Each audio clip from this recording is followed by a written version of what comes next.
Hello YouTube. Well, after much waiting, I've finally made it up here, and this is a place Mary and I love a lot. This is the Blue Ridge Mountains. This is the foothills of the Blue Ridge, and if you look all along the horizon there, you can see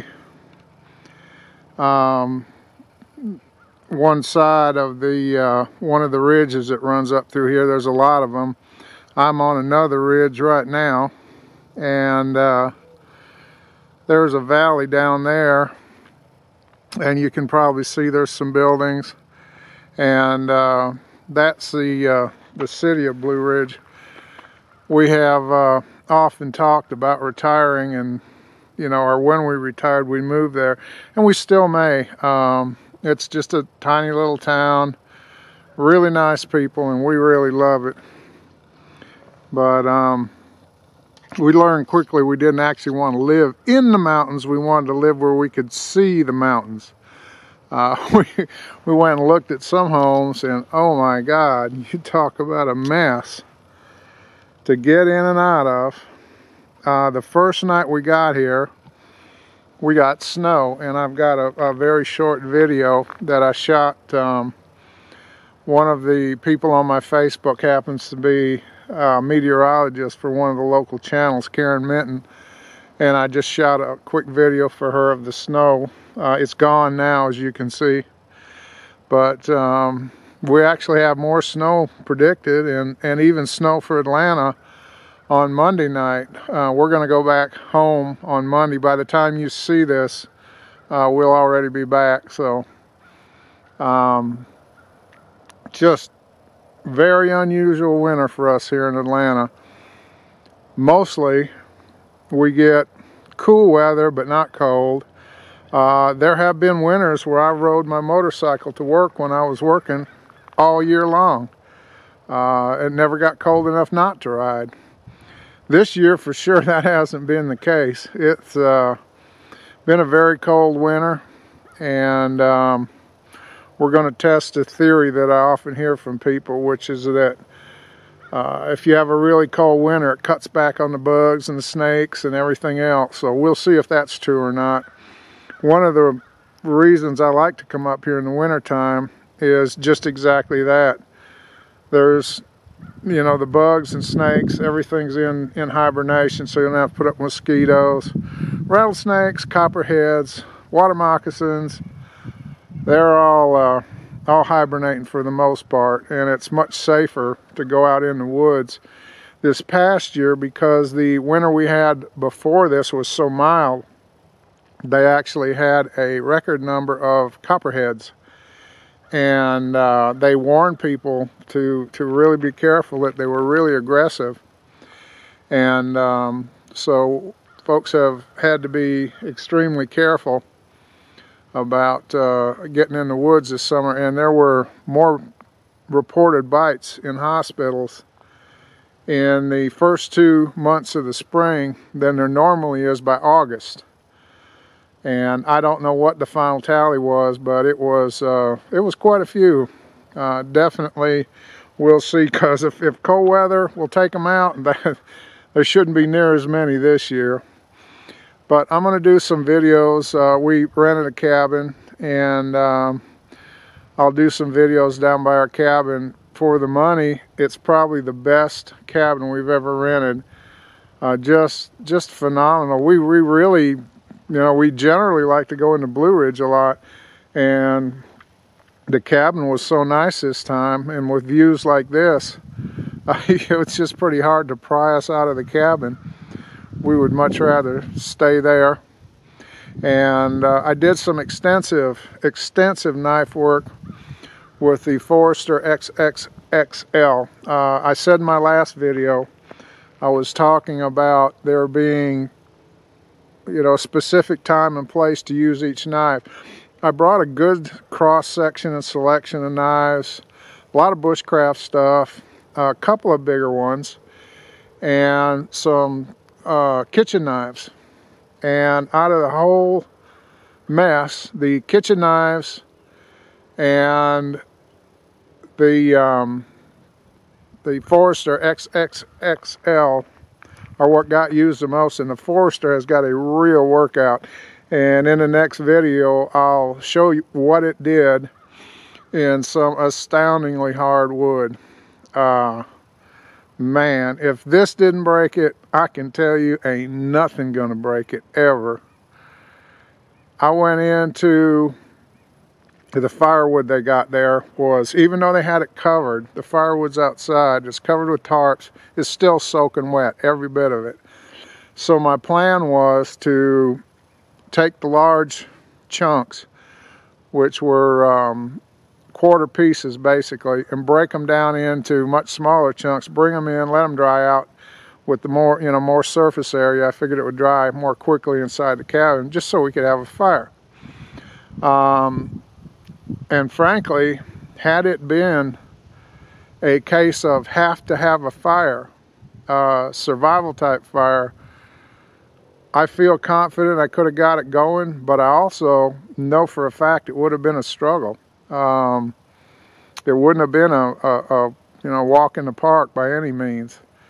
And the first night that I worked with wet wood, it really gave me an appreciation for how difficult it can be. And the old axiom is, the more you need a fire, the harder it is to make one. And I think this definitely was one of those cases where, had you been in the woods instead of a nice snug cabin like we were, you'd have been in a world of hurt if you didn't keep up your skills, your outdoor skills, and if you didn't practice, and if you didn't know what would make good tinder. One of the things that I always carry in my kit is some pine, and usually pine knots, things like that that are soaked in pine pitch. And I've used them in the past, but not tremendously. I know they work and they're there if I need them. But one thing that I did learn this time is that if they're really soaked in pitch, and most of mine are, they go up like they're made of gasoline. And you might think they would last a long time, that the pitch would burn for a long time. And if you fix them up like a torch and basically let the stuff wick up to the top and burn it that way, it does. But boy, if you lay it down in the hearth in a fire and you have a good breeze going to it, that stuff just explodes. I would start one end, and before I could get the matches down to the other end, the fire had already pretty much beat me to it. And no question that it would, if you had enough of it, it would dry out any piece of wood. Boy, it is hot, intense, and quick fire. But it does not last near as long as you might think. So if you carry pitchwood as one of your major sources and you haven't tried it, you probably need to get out and light some of it just to see what's, in your particular case, the wood you're using, just how long it'll last. One thing that I learned is I am certainly going to replace what I had in my kit, which was very small, fine pieces, probably about, I guess, 6-8 inches long, and a little bigger around than my thumb, which is not small, but boy, they just went up in a heartbeat. And I'm going to carry some actual small wood size pieces, like maybe 1x2 or 2x2, something like that, because they just went like crazy.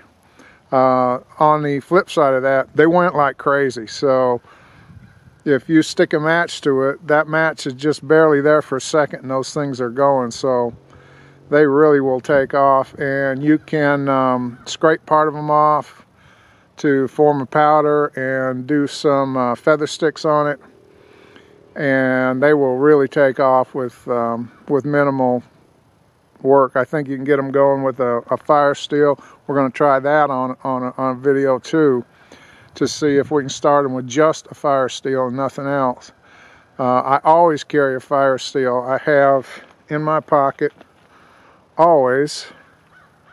Let me dig it out here for you. this little kit. And this is the mini Altoids tin. It's wrapped in a piece of inner tube. And in there I've got a fire steel, a flashlight, a Victorinox Classic, and I think there's char cloth and other things in there. And of course I can make char cloth in the tin. And since when I go in the woods I always have a bandana in my back pocket, I could, once I got an initial fire going, I can make more char cloth.